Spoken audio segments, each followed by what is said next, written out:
London's buskers say they are being forced away from some of the most lucrative sites in the capital because Transport for London are worried about losing advertising revenue. Some of the oldest and most popular spots on the Tube network now have electronic adverts as their backdrop, and TfL bosses don't want them blocked by musicians. As Rags Martel found out, that has enraged the busking community.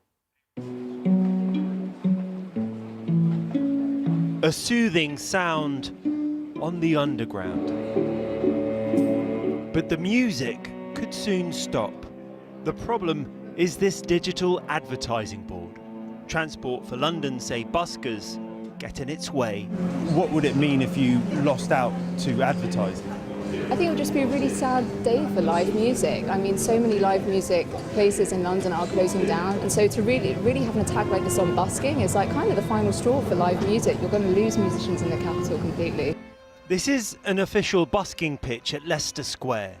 Despite being here for a decade, musicians have been told they'll have to move so commuters can see the ads. Ultimately, we're pleading for the advertisers themselves to recognise that buskers draw attention to their advertisements here. I was here on Sunday and 76 people stopped in an hour and a half to film me. Most of that went on social media, on Instagram stories, on Snapchat, Facebook stories. They're getting huge exposure from us being here.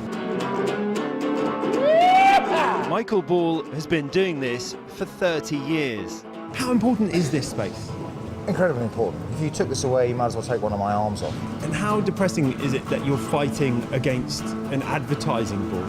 I think it's incredibly depressing. There were no adverts here until we made this pitch. Transport for London apparently really need the money because they've overspent on Crossrail. We've been officially told by TfL that this is because of the £1 billion hole that TfL has in its budget.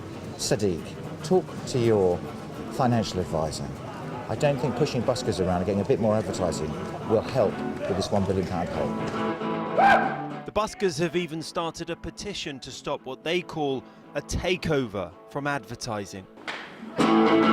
Transport for London say they're committed to supporting buskers, but because of their digital screens, they told us, we're currently unable to find an alternative location for this particular pitch, but continue to investigate whether a safe location can be identified. But in 2 weeks, the sound here will suddenly become a little more mundane. Rags Martel, ITV News, Leicester Square.